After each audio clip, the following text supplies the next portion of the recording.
Olá, futuros e futuras canadenses! Hoje eu trouxe a Lorena aqui para falar sobre college com vocês.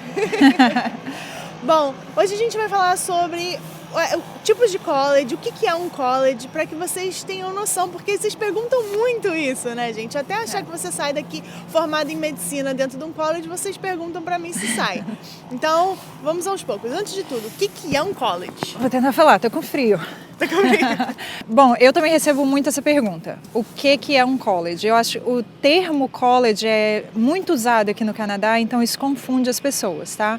Quando você procura college na internet, até escolas de inglês podem se denominar. Algumas delas são denominadas college. Então há uma confusão muito grande, eu acho que é isso que a gente vai tentar explicar um pouquinho no vídeo de hoje. Bom, vamos começar falando do college mesmo, né? Que a diferença entre college e universidade. Então a gente está falando de programas de graduação, de pós-graduação. Aí sim a gente está falando de um college público, pode ser college privado também. Existem algumas escolas que são como escolas vocacionais, digamos assim, que hoje em dia oferecem programas de co-op, que são muito conhecidos por vocês, inclusive, que se chamam college também, mas são, não é o college que oferece graduação, e sim, lá vem um avião.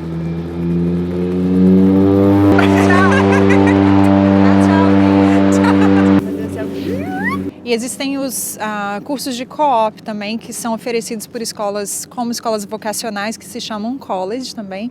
E o aluno fica em dúvida, ele vai receber uma graduação no final desse curso ou não?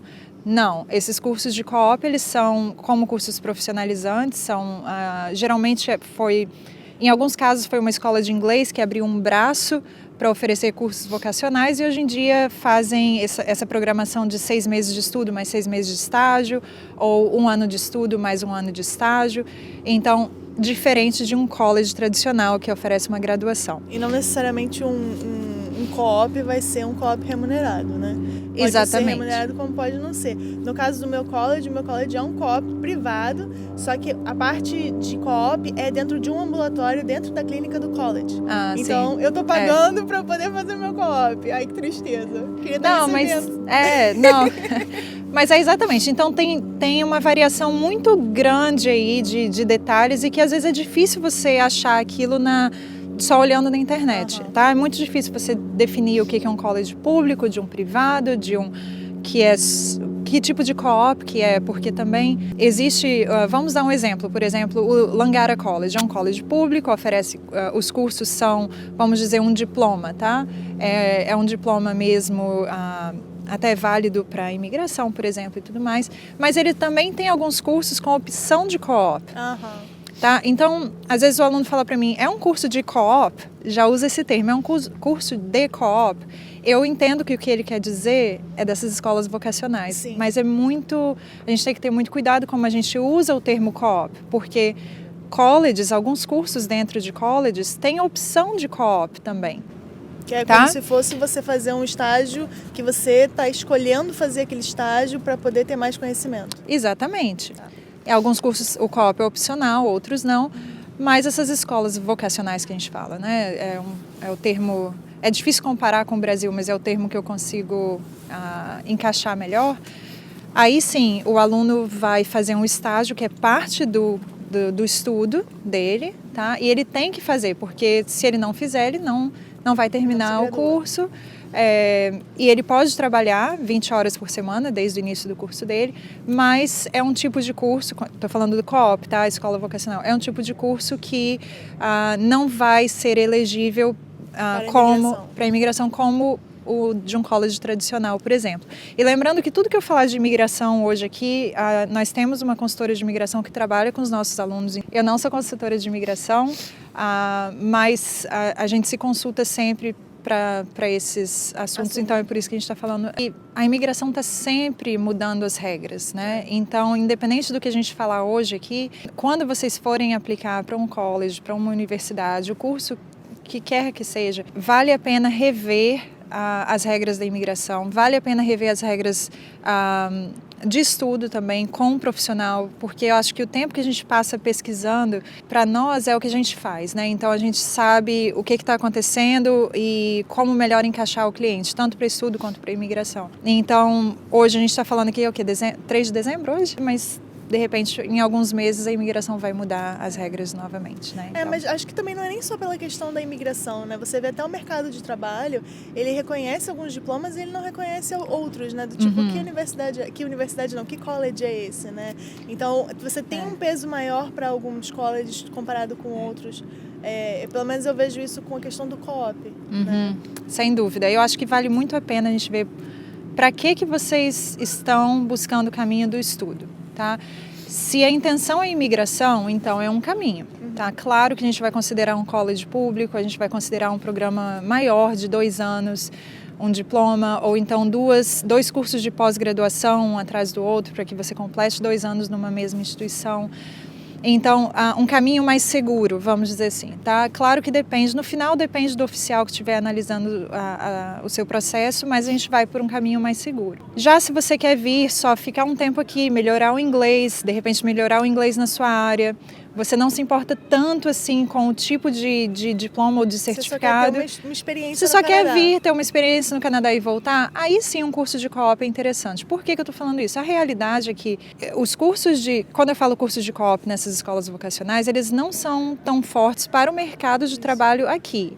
Se você vai fazer uma entrevista de emprego e eles vão considerar o peso daquele curso que você estudou, não é o caso porque não é muito reconhecido, não é muito conhecido, vamos dizer aqui. Então, a gente indicaria outras instituições, tá? Agora, universidade, né? Universidade, eu já diria assim, se você tem interesse em pesquisa ou em profissões regulamentadas, se você está procurando um mestrado, um PhD, aí sim, as universidades têm ótimas opções. Tem muitas opções de undergraduate programs. O que é isso? Isso é um assunto que a gente devia falar, né? Também. Vamos falar. Vamos voltar aqui. É importante dizer que em inglês, quando a gente fala undergraduate, são cursos a nível de graduação. Tá. E graduate studies é depois que você já se graduou. Então, graduate studies, a pós-graduação, é um graduate certificate, um graduate diploma. O mestrado, então tudo está a nível de graduate studies. Undergraduate studies é o seu bacharelado, diploma, enfim, tá bom? Então essa é a diferença entre universidade e college. Tá? Eu queria falar uma coisa com relação a essa questão de college também, que talvez vocês não saibam. O corpo regulatório de algumas profissões, eles também são chamados de college. Então, por exemplo, o corpo regulatório da acupuntura, né, que é o meu corpo regulatório, ele se chama CTCMA, que é o College of Acupuncture, essas coisas assim, tudo, né? College of Acupuncture, né? Um T, College of Traditional Chinese Medicine and Acupuncture. Nossa, pronto. É difícil de lembrar mesmo. Mas ele não é um college. Ela é aquela instituição que vai fazer você fazer a prova da sua licença de acupuntura, vai te recomendar profissionais, vai te dar suporte. É como se fosse uma OAB, né? Isso. Ou um CRM da vida. Né? Isso também é um college. Tá? Isso aqui é outra confusão. Já não basta ter a confusão do college, privado, público, né? Também tem esse college. Na verdade é o seguinte, eu acho que o termo certo de usar seria post-secondary. Quais são os cursos que são post-secondary? Né? Cursos de nível superior. Porque no Canadá, post-secondary é colleges, universities and technical schools. Essa é a definição. Vem um avião, peraí. Tá chegando, não é tão loud. Então, essa é a definição. Se você entrar no site da Education in Canada, né, Edu Canada, a definição é essa. Então, só que quando a gente fala no Brasil, a gente já fala college como se fosse college é post-secondary. E aí é que vem o problema, porque quando você entra na internet tem um mundo de colleges lá, entendeu? Então, isso é que causa confusão. Se vocês tiverem dúvidas, me perguntem, eu estou sempre disponível a responder. Às vezes é um college, né? Alguma escola chamada college lá no meio do Canadá. Às vezes eu nem ouvi falar ainda, eu pesquiso para vocês, não tem problema nenhum. Mas a gente está bastante acostumado a lidar até com instituições também que são post-secondary, mas não se chamam college. Entendeu? Vamos falar, por exemplo, do BCIT, que eu trabalhei lá e é muito conhecido. British Columbia Institute of Technology. Para quem trabalha lá, eles até falam, não é um college nem uma university, é o Instituto de Tecnologia da província de British Columbia. Tem o The Art Institute, por exemplo, com cursos de certificado, diploma, até bachelor's degree, mas não se chama college ou nada disso. Então, assim, para toda regra tem uma exceção, não é todo post-secondary education que vai se chamar college. E qual é a média de custo, mais ou menos, quando a gente está falando de college público, privado, co-op? Média de custo não, mas vamos dizer assim, a diferença dos custos, né? Eu acho que a média de custo é um pouco difícil de falar quando você está falando de áreas diferentes, de províncias diferentes. Post-secondary em geral, tirando o curso de co-op que a gente estava conversando, geralmente o valor para aluno internacional é um valor por crédito, que é mais ou menos $550 por crédito. Então você vai na grade curricular, vê quantos créditos que tem. É difícil dizer porque existem escolas que têm certificados de um ano com 90 créditos, bem compactado, e já tem cursos de college, que é o mais normal, é a gente ver, por exemplo, um diploma de 2 anos com 60 créditos. Então, varia também, realmente, como você falou, de província para província, de instituição para instituição, mas vamos dizer mais ou menos uns 15 mil por ano, dólares canadenses.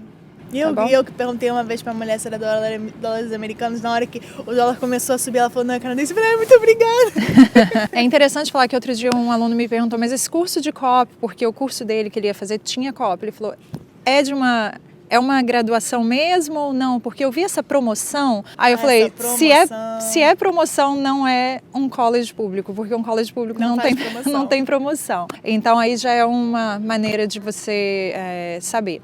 Mas de novo, como eu estava falando, não existe o melhor ou o pior. Existe o que é o melhor ou o pior para você, para cada caso, tá? Cada caso é um caso que o que você estiver buscando no Canadá, dependendo do caminho, do objetivo que você estiver buscando, a gente vai te colocar num caminho melhor, tá? Nem tudo é o melhor para todo mundo, não né? existe receita de bolo para vir.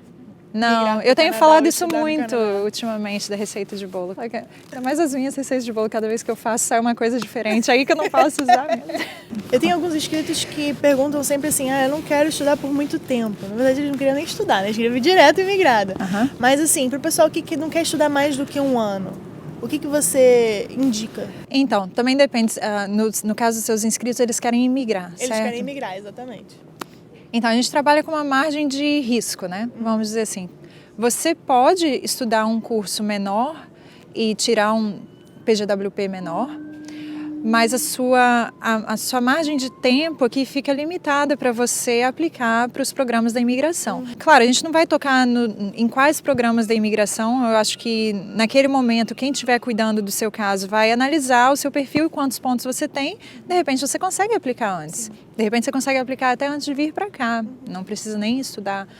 Mas a maioria dos alunos faz o caminho de estudos para ter a experiência canadense, né, o Canadian Experience, contar mais pontos, enfim. Então, quanto mais tempo você ficar, mais tempo você também vai tirar de visto de trabalho. E eu vejo esse período como um investimento. Então, às vezes o barato pode sair caro. No momento, você só pode tirar o PGWP uma vez na sua vida. Então, é melhor você aproveitar esse momento, estudar mais tempo e tirar um PGWP maior do que... tem gente que acha que de repente vai vir, vai estudar um ano, vai tirar e depois fala, não, mas aí depois eu estudo outro e tiro de novo. Não pode, né? É uma vez só, pelo menos no momento. É um plano arriscado, se for a única coisa que a pessoa pode fazer, a gente vai tentar colocá-la no melhor caminho possível. Então você faz o curso, mas você tem que estar preparado para imediatamente entrar no mercado de trabalho. Então o que a gente indica é, por exemplo, a pessoa já procurar um trabalho part-time, para ser promovido depois. Exatamente, mas é como eu falei, é um risco maior. Então, se você tiver um programa, um diploma, um post-degree, 2 pós-graduações, enfim, algo que você possa ficar mais tempo estudando, vale mais a pena, sem dúvida. Se vocês quiserem deixar perguntas para ela responder num vídeo só de perguntas e respostas, fiquem à vontade, deixem aqui embaixo. Isso. Ou então mandem um e-mail para ela, o e-mail dela tá aqui embaixo, tá? Não deixem de entrar em contato com ela caso vocês tenham mais dúvidas sobre college, co-op, instituições aqui de estudo no Canadá, tá? Não deixem ficar com dúvida de jeito nenhum, porque o futuro de vocês aqui depende de vocês tirarem todas as dúvidas de vocês. A gente tem encontrado pessoas aqui que acabaram comprando cursos e aí tiveram problemas depois que chegaram aqui para co-op, para arrumar PGWP. Então, assim, já venham com todas as dúvidas de vocês sanadas para não ter surpresa quando chegarem aqui. Então, se informe, procure um profissional, me procurem. Se eu puder ajudar com planejamento educacional, essa parte do planejamento é essencial para o sucesso de vocês. Exatamente. Tá bom? Bom, muito obrigada, Lorena. Obrigada a você, obrigada a vocês. Então, é isso. Até mais, povo. Tchau, vamos nos aquecer. É.